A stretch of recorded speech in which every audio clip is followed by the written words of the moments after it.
There is a reason some people can earn more money and somehow still feel broke. They get a raise, their lifestyle gets more expensive.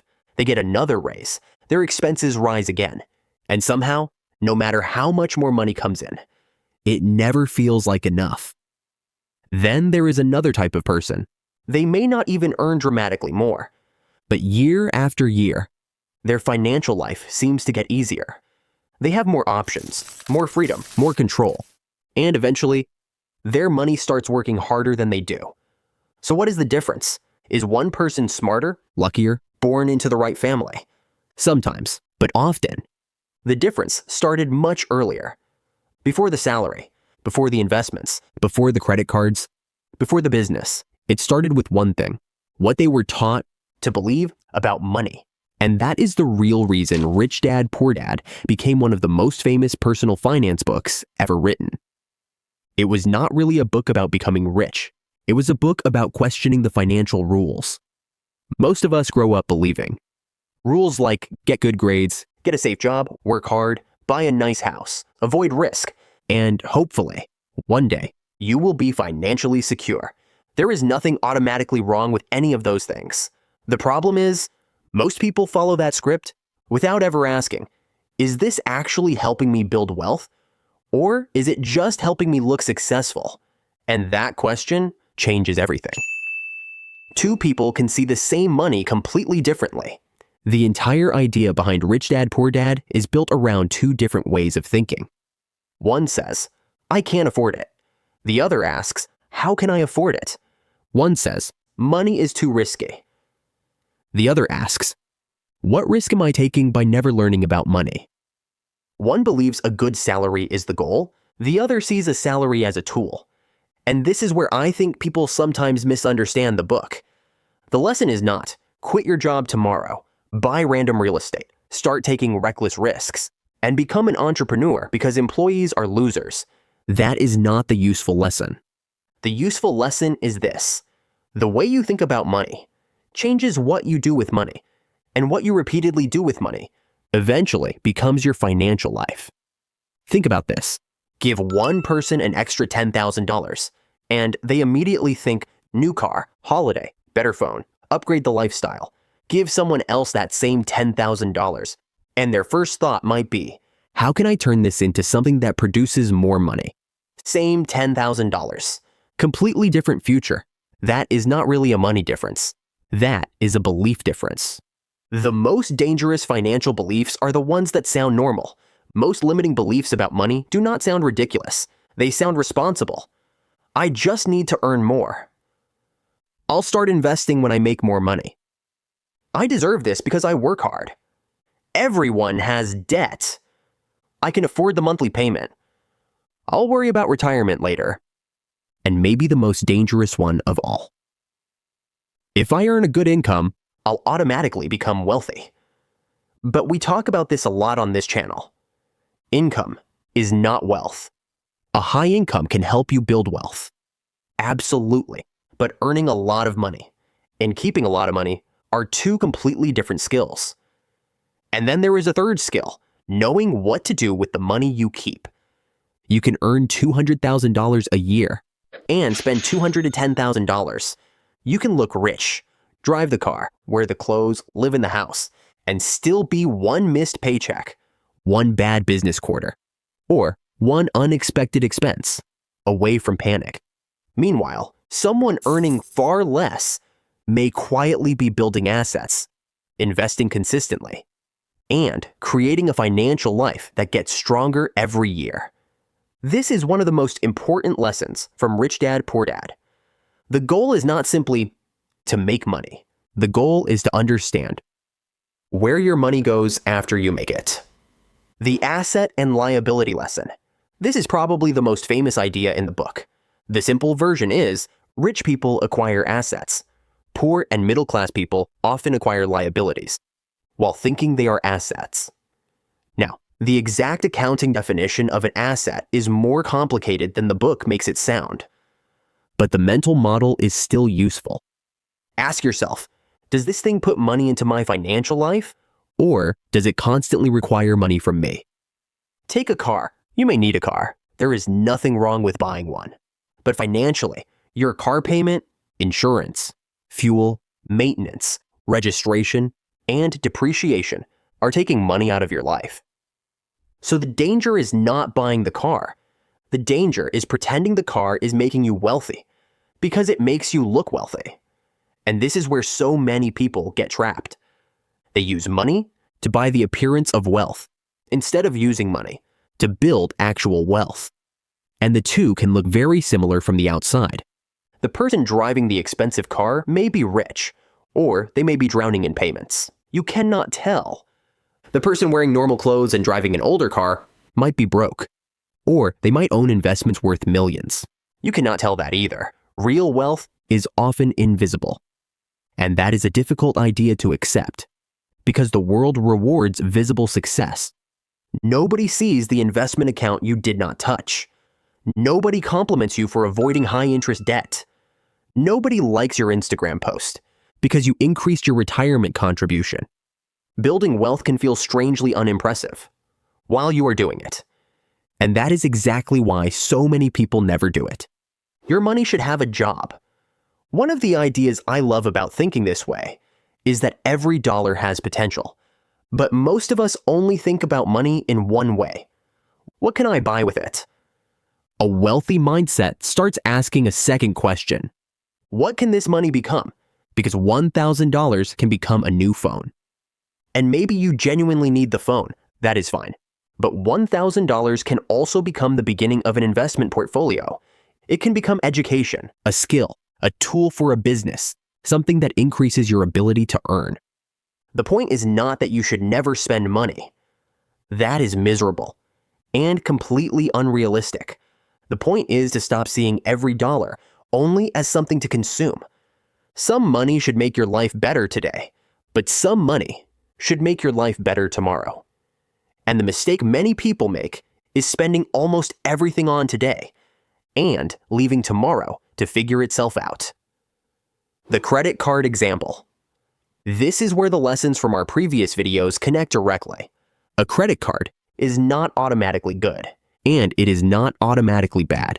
It is a tool. The problem is, two people can use the exact same tool and create completely different lives. One person uses a credit card to spend money they do not have, on things they do not need, because the minimum payment makes the purchase feel affordable. They get points, cashback, rewards, and maybe $30 of benefits. Meanwhile, they pay hundreds or thousands of dollars in interest. Another person uses the same credit card, buys only what they were going to buy anyway, pays the balance in full, gets the rewards, and never pays interest. Same tool, different behavior, but underneath the behavior is a different belief. One person asks, "Can I afford the payment?" The other asks, "Can I afford the purchase?" Those are not the same question. And this is why financial education matters so much, because companies understand human behavior. Credit card companies understand it. Banks understand it. Advertisers understand it. Retailers understand it. They know we are impatient. They know we want things now. They know a small monthly payment feels less painful than a large purchase price. And if you do not understand money, someone who does understand it can make money from you. The rat race is not just about having a job. One of the most powerful ideas in Rich Dad, Poor Dad is the concept of the rat race. You earn more, you spend more, you earn more again. Your lifestyle expands, your commitments increase. Then suddenly, you need the high income you once dreamed about just to maintain the life you created. The bigger house needs a bigger mortgage. The better car has a bigger payment. The children go to more expensive schools. The holidays become more expensive. And slowly, a strange thing happens. You become more successful, but less free. This is why the rat race is not simply having a job. There are employees with enormous freedom and business owners who are completely trapped. The rat race is when your financial obligations grow as quickly as your income, so no matter how fast you run, you never actually get ahead. This is lifestyle inflation, and it is one of the quietest wealth killers in the world. Because every upgrade feels reasonable.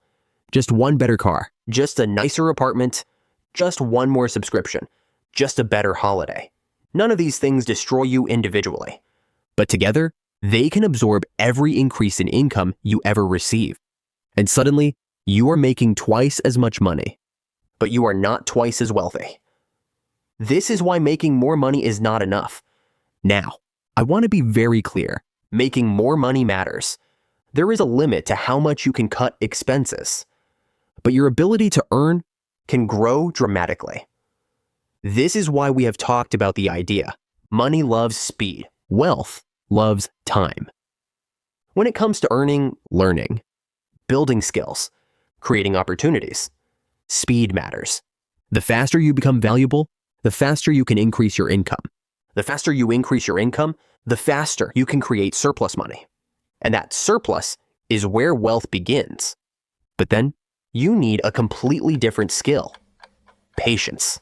Because if every dollar you earn immediately becomes a more expensive lifestyle, you never build the base. The money comes in fast and disappears just as quickly. So the goal is not simply to earn more. It is to create a gap between what you earn and what you spend, and then use that gap to build things that grow. This is where the lessons connect. Money loves speed. Build your skills quickly. Increase your income. Take action. But wealth loves time. Invest. Build assets. Let compounding work. And stop interrupting the process. Your biggest asset might be your mind. This might be the most important idea in the entire book. Your first asset is not a stock. It is not a house. It is not a business. It is your ability to think. Because financial opportunities exist everywhere. But you cannot take advantage of something you do not understand. Someone who understands marketing can see value in attention. Someone who understands businesses can look at a struggling company and see what might be fixed. Someone who understands investing sees a market downturn differently from someone who only sees panic. Someone who understands debt knows the difference between borrowing strategically and borrowing because they cannot control their lifestyle. Education changes what you see, and once you see something, you cannot completely unsee it. Before you understand credit card interest, you might see a minimum payment as convenient. After you understand it, you see the trap. Before you understand compounding, $300 a month might feel pointless.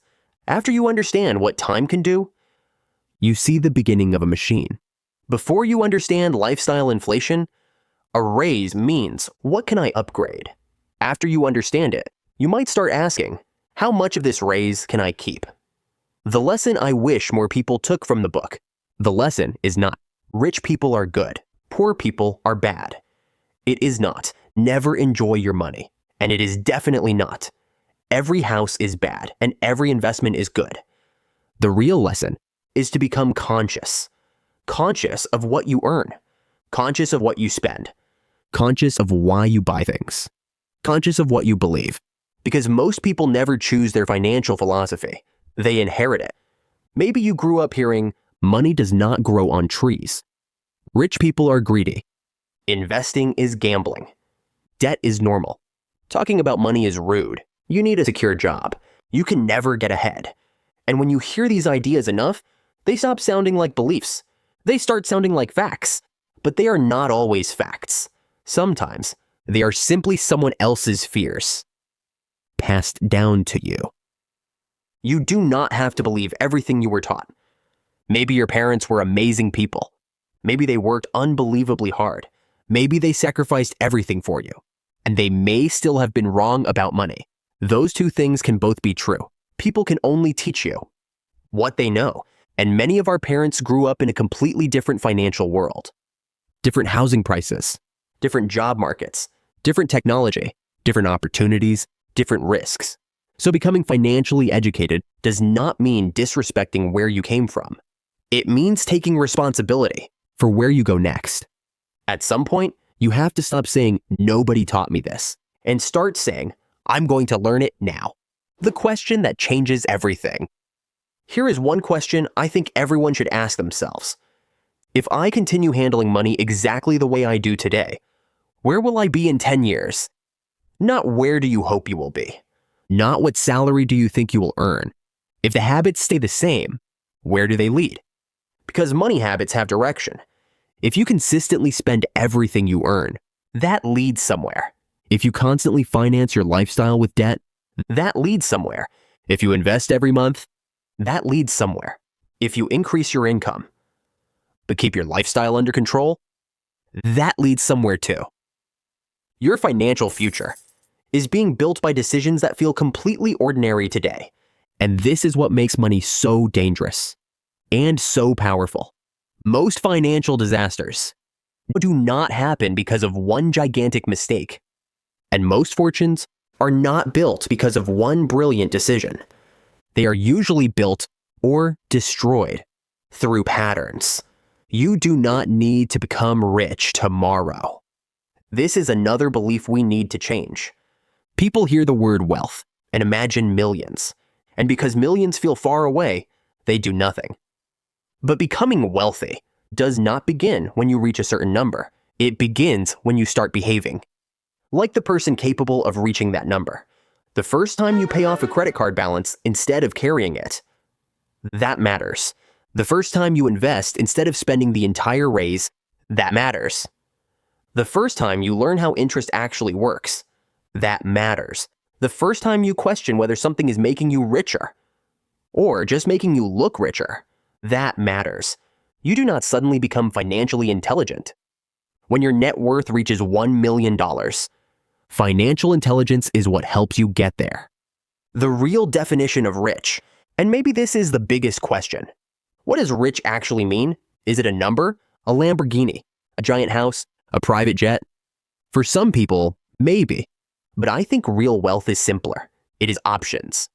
The option to leave a job you hate. The option to take care of your family. The option to handle an emergency without your entire life collapsing. The option to take a month off.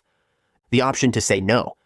Money does not solve every problem, but a lack of money can turn very small problems into very big ones. And that is why learning about money matters. Not because money is the most important thing in life, but because money affects almost every important thing in life.